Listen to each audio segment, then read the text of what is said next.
I'd like to share something with the CEOs. I had a customer complaint from a year ago. Where am I supposed to be looking? There, I guess.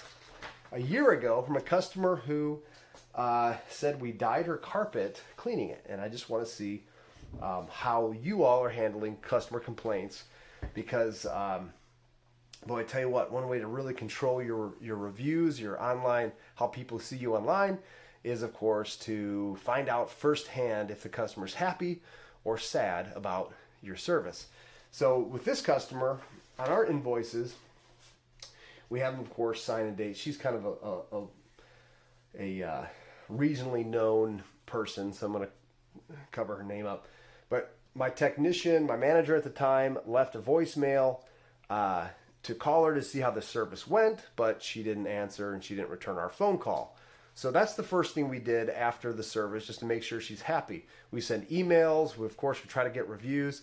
But my daughter, who sends out emails to the customers, this lady responded and said she wasn't happy because we dyed her carpet, and this service was back January 24th, 2019. So we're trying to kick up service from a year ago. Well, looked at her invoice. You know what your technicians write on these invoices is the rule of law. I mean, if there's stains, this and that, they have to write what's going on the carpet. So we're not blamed later for issues that they want to blame us for. And this is a perfect example. So this customer, she's a sweetheart, but the technician wrote she had urine, vomit. So we're going to do enzyme to be determined, which of course I always need to do my shameless plug of year out for enzyme. But anyway, she declined the enzyme and declined the UV test as well. Small traffic lanes, no guarantee on stain removal is what the technician put. But here's what she replied. Now, of course, we find out exactly what the carpet is. Staple or continuous filament. We find out if it's cut pile, Berber, or woven. If it's polyester, nylon, synthetic blend.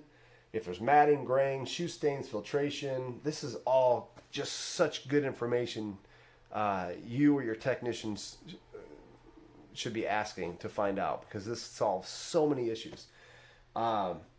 So anyway, turns out he cleaned the carpet. There was no red dye marks on here, because Red Relief or any type of red dye stain remover can actually take dye out of carpet, nylon carpet, of course. He didn't put any notes that he had any red dyes. That's a sign that there was likely no red dyes, because that's something I harp on. Make sure everything's on there. So what she did have was pet urine and vomit. So what do customers do? They go out to Kroger, they buy some stain remover, and they spray way too much on there. And what happens is that dye stain remover loosens the dye. And when the professional carpet cleaner comes in, he cleans the spot, and guess what is removed? That dye comes off the carpet, and then we get the blame for it. So there's no dye on here, of course. We don't feel we deserve the blame for this, so I just sent her an email educating her on what she was likely using that took the dye out of her carpet, and offered her a couple other services that do carpet repairs or dyeing. But anyway, just want to go over this with you to show how we handle customer complaints in regards to, you want to find out first, if you care. You tell me what you're doing. I'm still learning. Been in this a decade. I'm still learning. So what are you all doing to get reviews, to stop complaints? What we do is we get in contact with that customer immediately after the service. The next morning, we send emails to find out if they're happy. We want to know. If they're sad, we want to know. Why? Because we'd rather them come to us first to let us know that they're unhappy before they go to Google or Yelp or anywhere else to leave a bad review. We want to hear it first. And then from there, when a customer calls in and makes a complaint, there's two things I do. I say, let me talk to the technician. That's number one.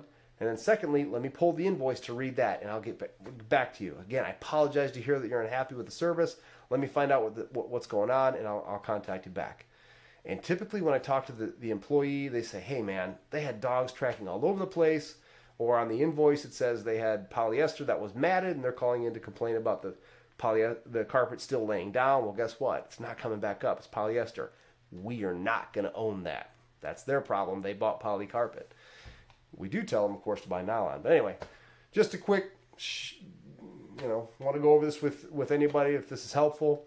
If you have anything that's helpful, Carpet Cleaning CEO is to help each other grow, and hopefully just I'm looking for marketing guys. I'm looking for who is good at AdWords, pay per click. I'm trying to understand the keywords.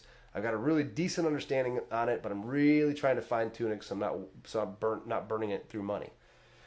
Shameless plug. I own a carpet cleaning business down in Nashville, Tennessee. I live in the Chicagoland area, so I run it from up here. It's a crazy situation, but it works. I also sell this product called You're Out to pet owners on Amazon as well as carpet cleaners. This is a far better permanent product if you want to get into homes, knock the urine out, and get to your next job. You sell this for $1 an ounce, ready to use. So if you make a gallon of ready to use enzyme, you only need 6 ounces. 6 ounces there.